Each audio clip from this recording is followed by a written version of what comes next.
Hey, everybody, and welcome to the Retooled Mid-Bay News podcast that I am tentatively calling Paul and Saul. It's me, Christopher Saul, the publisher of Mid-Bay News, along with Paul Sjoberg, who is a local investor, has experience in the real estate market, and is a serial entrepreneur. And so I thought I'd bring him on as our co-host for the show because A, he's a lot of fun, and B, he provides a lot of cool insight as a dude that grew up here, has a lot of real estate dealings both here in Virginia, and has his own, I guess you have how many companies now? I know you and I lose track of them sometimes. 37. But the cool thing is that he's willing to do this and humor me once a week. And so, Paul, we are just going to jump right into the stories of the week. These are kind of the big headlines going into this week. The first one is that we got an interview with the Mullet Festival organizer, one of the organizers, Mark Wagner. Mark was kind enough to talk to us last Thursday about his goals for the Mullet Festival. I mean, according to the documents he provided to the city council, the guy wants to bring 72,000 people to buy tickets and party on the Mullet Festival grounds. What do you think? I don't know about the number of people. I'm not sure how many will show up, but I think what I was excited to hear Mr. Wagner talk about was just the blend of local artists and local talent and vendors that they want to bring to the Mullet Festival. I think a big concern in the community was, this is going to be, just another big company out to make money. They're going to bring in big names, overpriced food, and that it would just sort of be a retread of what ultimately killed the Mullet Festival. And so I'm super excited because it sounds like he's going to do some cool stuff. It sounds like he's really going to involve the local community. And I think that's what's most important to Niceville and the surrounding area is having an opportunity for local artists, local vendors, and the people that make this city great to be able to provide input and provide value into the Mullet Festival. So that was the biggest takeaway for me. I don't know how many people the Mullet Grounds can take. I know parking isn't great if 72,000 people show up at one time, but there is no doubt that a retooled Mullet Festival could be very cool, and it could be something really great for the community. And I think there's a lot of trepidation about it, but there's a lot of excitement too. And if done properly, I think it's going to be great. So I'm excited about it. I think the interesting thing for me is listening to people talk about it, or I guess not listening, reading people talk about it on social media. Everybody's like, they're trying to make money. And I guess my response to that is, of course they are. I think that that's not really a good enough reason for the organizers to not do it, is to say, if they're making money, then it's a bad thing. I think everybody deserves, workman deserves his wages, right? And so my hope is that it is really awesome. And like you said, it sounds like they're really into the idea of bringing in local talent and headliners to draw in outside people so they can make a couple of bucks off of this thing as well. Because I mean, it's got to be a huge operation, right? I mean, there's got to be, everything from police to the guys setting up the tilt-a-whirl. Loving it. Everyone knows that thing was a lot of work. And for somebody to be willing to take that on and try to rejuvenate it and bring it back, I think it's great. Of course, as a capitalist, I think he should be able to make some money. But he doesn't want to put one on and then have it fail. It's bad for his brand. It's bad for mullet festivals in the future. If he's successful at it, then him and his company can do it again and again. And I think that's ultimately his goal. And I think he is listening. And so, we got a ways until 2025, until it comes back around, to talk about it and revisit it again, and to see if he holds up his end of the bargain, and including all the local vendors and artists. So I think it's good. And I'm optimistic just watching him work on social media. I mean, his ground game in terms of public relations is really good. He's out there answering questions for the public, responding to people, taking criticism, taking praise. So I'm excited about that. But moving from the Mullet Festival grounds, just a little bit here to the east, the NJCAA playoffs are going to start as we're recording this today. Northwest Florida State College already has their first matchup. They're going to be against Cali County Community College, and that'll take place Monday night. We'll have the results there. But the men are an 8 seed. They're playing a 9 seed, and then the women are a 3 seed, and they'll be playing one of 2 seeds that does not have a bye through the first round. Paul, before we're going to talk about these guys, and then we'll move on to the big tournament, the NCAA tournament, talk about our former Raiders over there. But have you been out to any of the games this year, and what have you thought? We're blessed here in Niceville to have these 2 sports teams, the men's and the women's basketball team. It's very good basketball. They are well coached. It's probably like a hidden gem at this point. It's a fun activity to take family to, and probably it's not as well attended as it should be. I know they would love to have more people attend their games, and I think there's a fairly good attempt at engaging the community to attend, and I know a lot of like Niceville High School and Ruckle Middle School teens sell things there and that type of thing for fundraisers. And so I think there is a good attempt to kind of bring in the community. It's probably on us that we should probably go more. I mean, they're both competitive basketball teams, and they're fun to watch, and it's cheap, and the venue is great. I mean, you walk into the arena, and you walk in on the main level, and so the court is below you. And I could just imagine if that place was packed for one of these games, how loud it could be and how entertaining it could be. But yeah, I think it's probably on us. It's not them. I'll say it right now. I'm going to get season tickets for next year. I was able to go to a couple of the regular season games, and then went to all the NJCAA Region 8 tournament games as part of Midday News. And I had the best time. It was like I wasn't working. It was just amazing. These kids play really, really well. A lot of them are going on to the next level to play. But first they got to handle their business in the tournament, which I'm sure Coach, Bart Walker and Coach Steve DeMayo, they're going to help those guys move it all the way. I mean, they've had a number of national championships in the last 5 years. And so I'm excited to see what they do in this tournament. But turning over to the big dance, the NCAA tournament, of course, kicked off this past, not weekend, but like Thursday, Friday. And we started with 8 men and women in the national tournament. I think we are down to 3. And have you watched any of these guys and gals play? And if so, what are you thinking, man? Some of this talent here locally, and then they've gone on to bigger schools, like Auburn, like LSU, like the University of Oregon, and kind of the list goes on and on. Actually, at the arena, if you go to the basketball arena and you walk around the upper levels, they have pictures of all the players, even not just basketball, but softball and baseball and that type of thing, that have gone on to play at bigger schools. I think that's really cool. It's kind of a really awesome thing just to walk it and realize like how many people have come through here and then gone on to play Division I ball somewhere else. So yeah, no, I think it's great that these players have kind of jumped to the big leagues. I haven't personally followed any of them in particular. Most of them tend not to go to the big universities in the state of Florida, which are the teams that I mostly follow. But I think it's great that we can have this caliber of player come through our town and then go on to play at bigger schools. I think the really amazing thing about the NJCAA team in the Raiders is that they are able to, even the guys that don't get what I would call full minutes, right? So if they play 15 minutes out of a 40-minute game at Northwest Florida, they'll still go off to an Akron, or they'll go probably ride the pine and play 7 or 8 minutes at NC State. But I mean, I'm not playing at NC State, they're high quality players, and even the guys that are not what I would call like the standout stars. So like South Carolina's Sakamo Walker, came to Northwest Florida for a year. She's a 6'6" center, and she's playing I think 8 or 9 minutes a game at the number 1 team.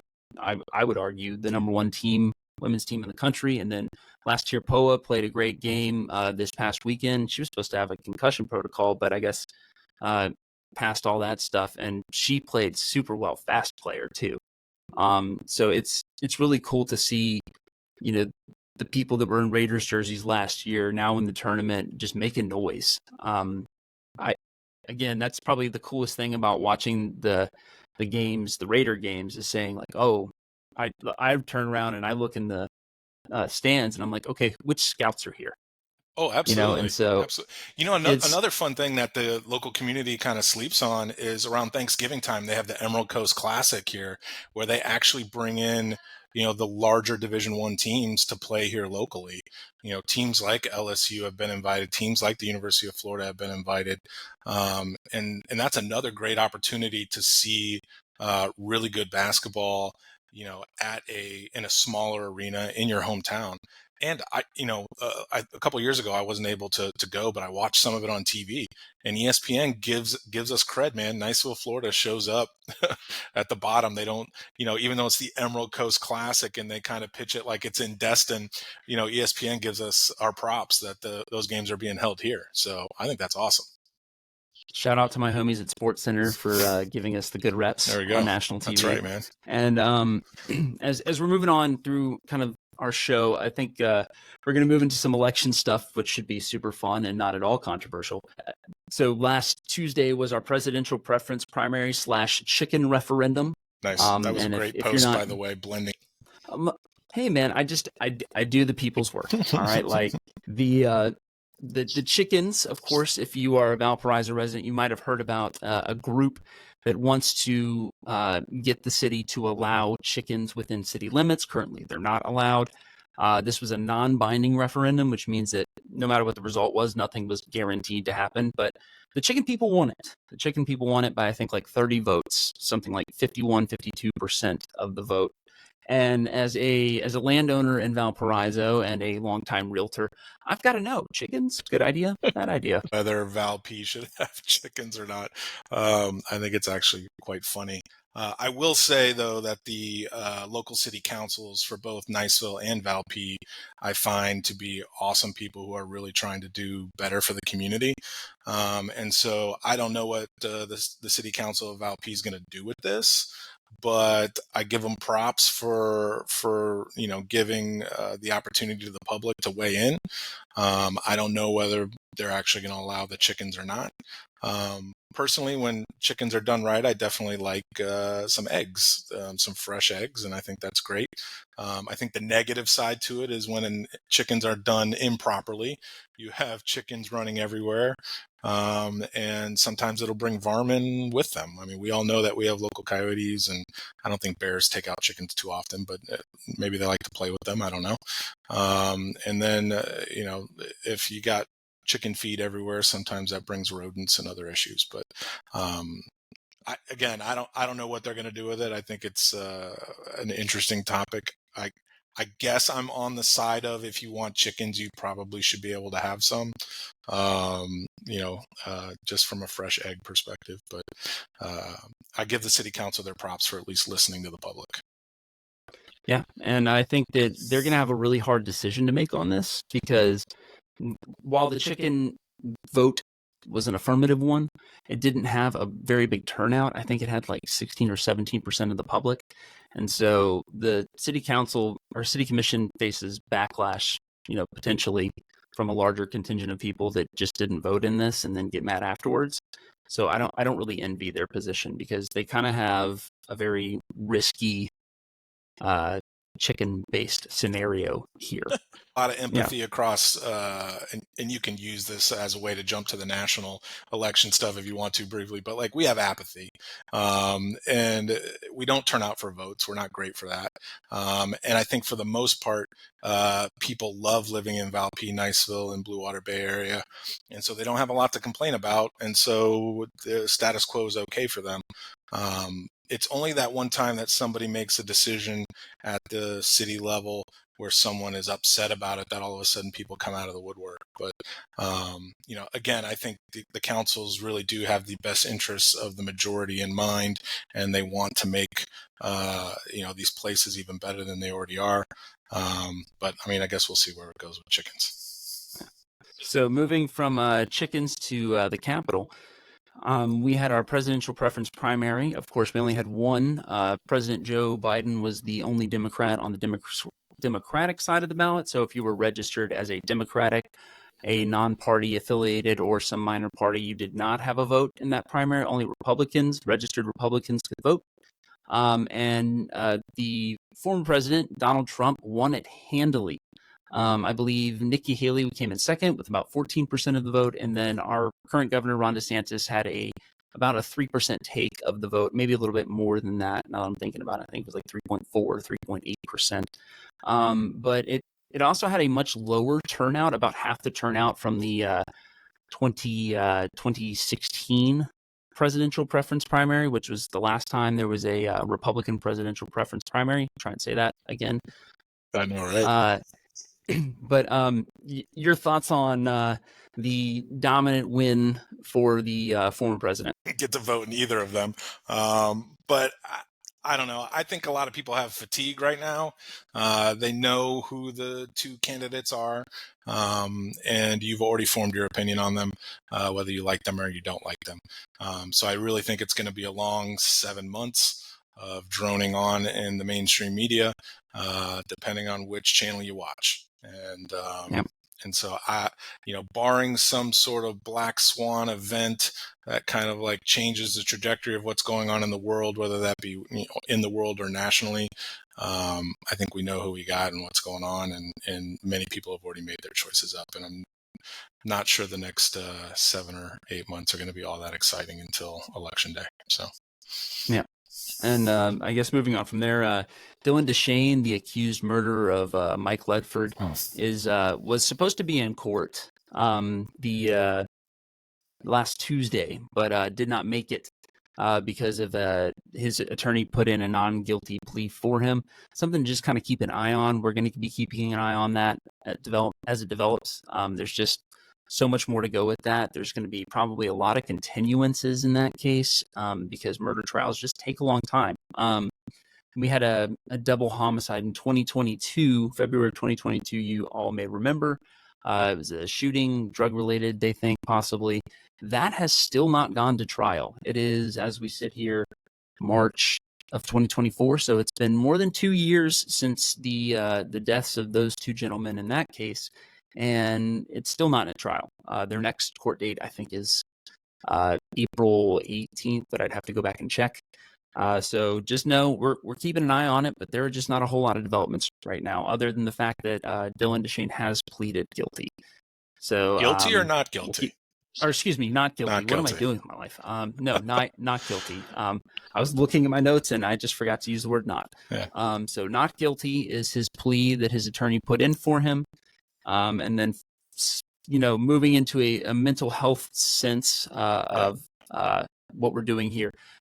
The state representative for our area, he just wrapped up the legislative session in Tallahassee. He's back in the Northwest Florida area, and he got his signature legislation passed. So a big win for General Pat Maney, who is our representative.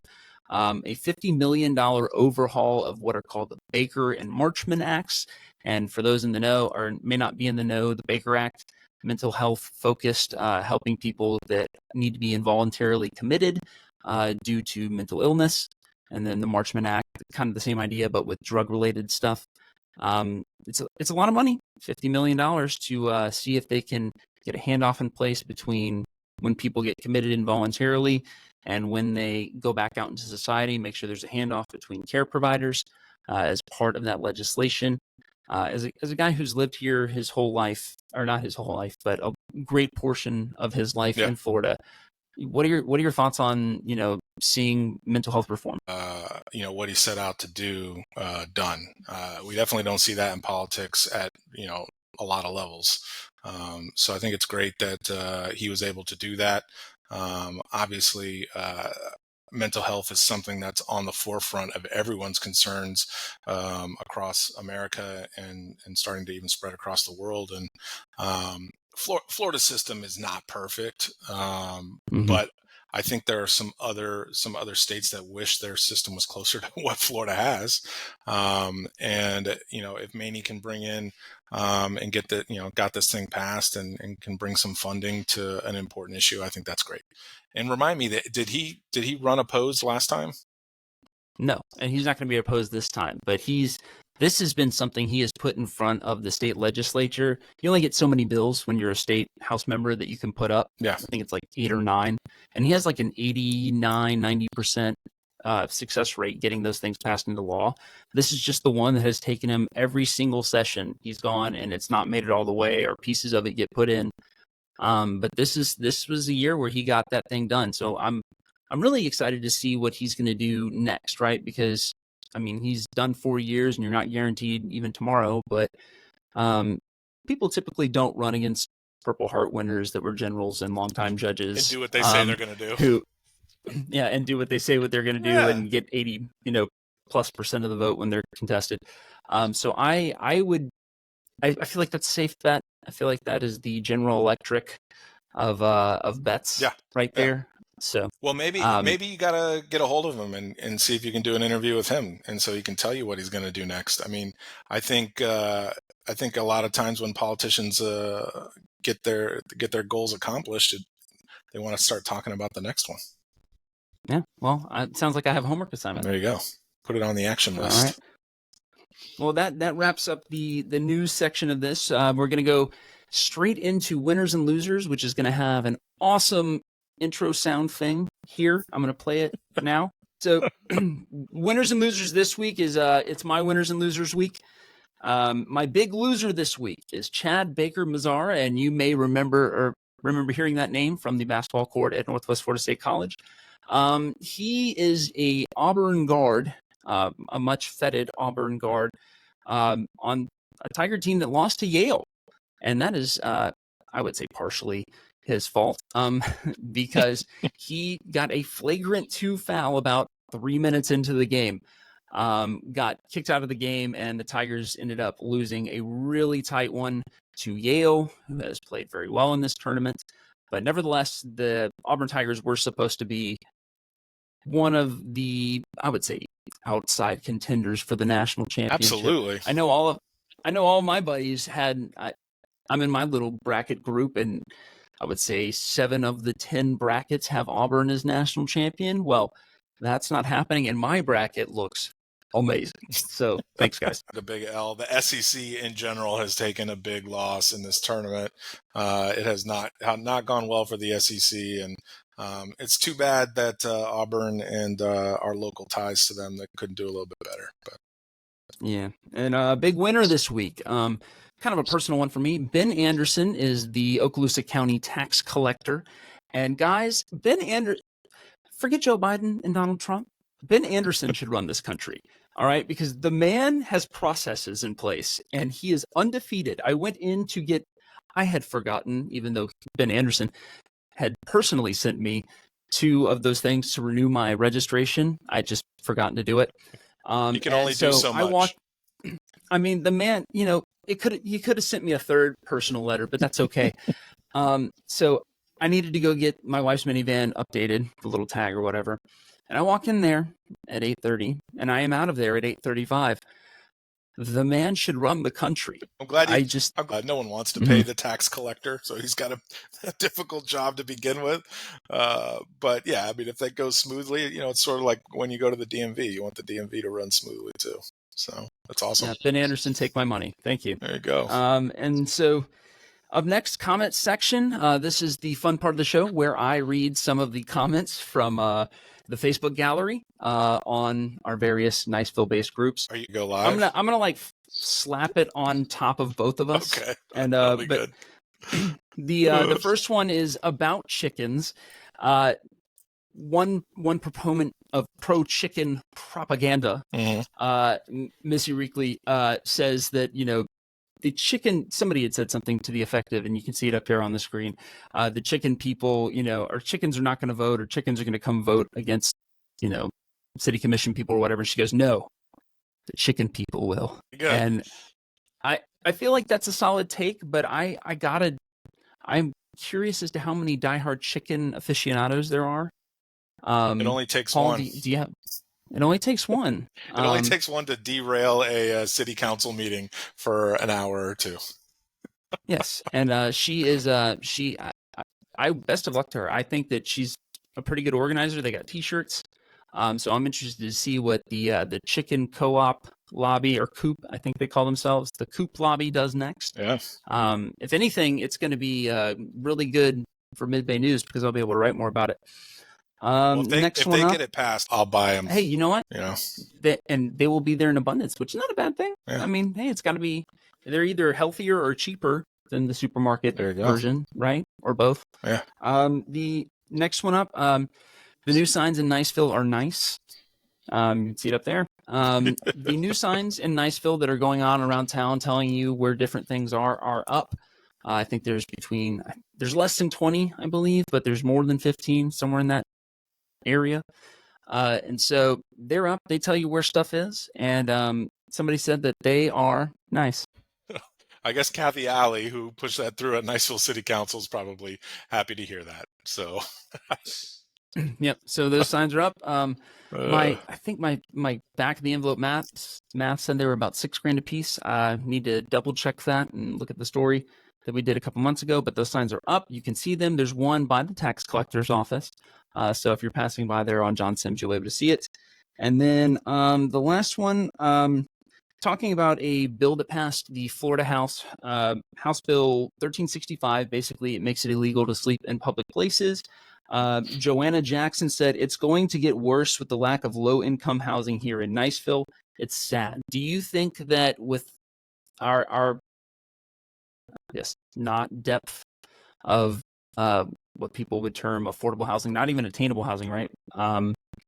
Do you think we have a long-term issue that we're not going to be able to fix with the amount of housing we have here? We're going to have to rely on people living in Crestview or Fort Walton. Place when it comes to real estate, we are locked in by the U.S. military in one direction and the water in the other direction.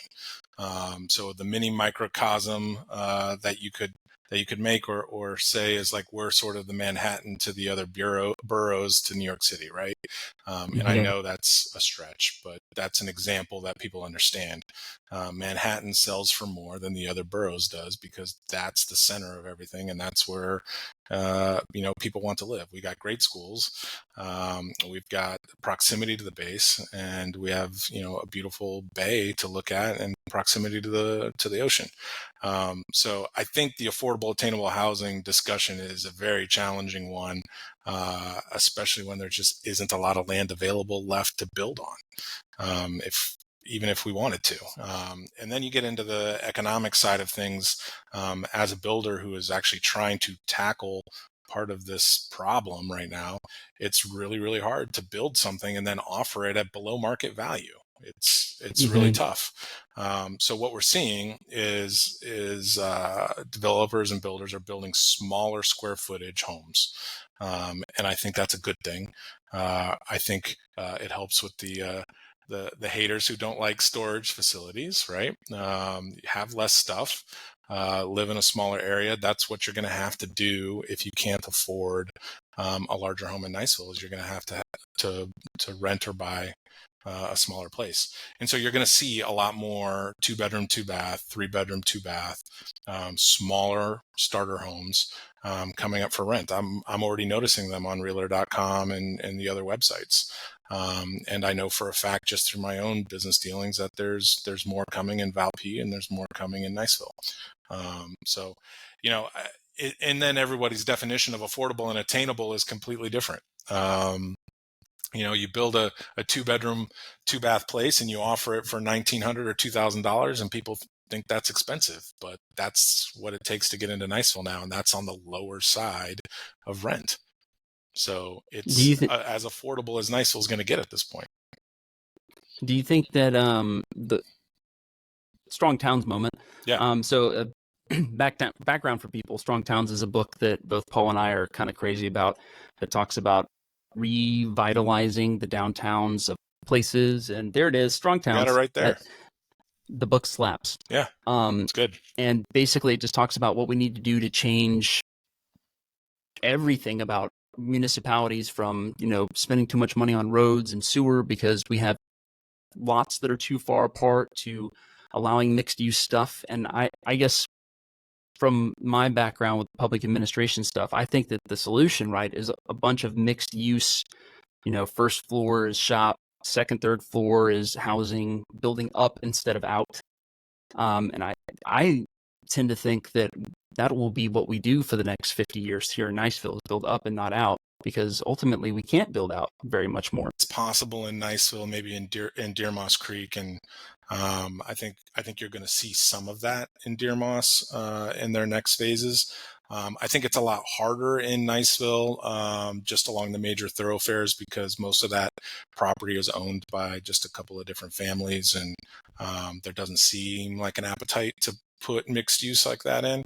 But I think there are going to be some opportunities maybe in Valpy and some disparate lots in Niceville to see more of that, residential above commercial, and give people more walkability to stuff.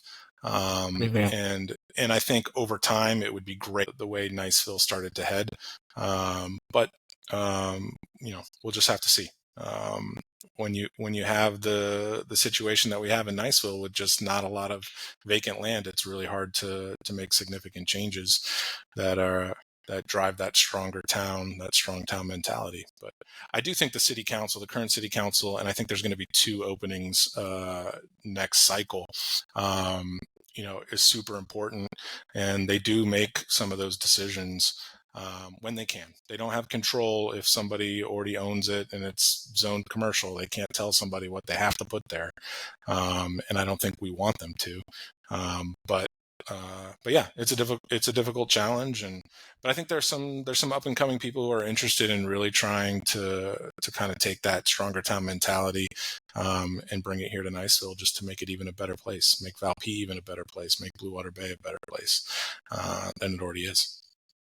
Perfect. Yeah. All right. Well, Paul, that's the time we got for today. Thanks for joining us for Paul and Saul, talking about Boggy Bayou and places in between and afar. We will be back next week with more of our local news and some hot takes on them. Yeah, we got to talk about real estate next time. We got to talk about the National Association of Realtors. I think we can. That'll be a good one. We can punt that to next week. That'll be a good one. Sounds good. Well, see you guys next time. All right. Take care, everybody. My bad on the forgetting John's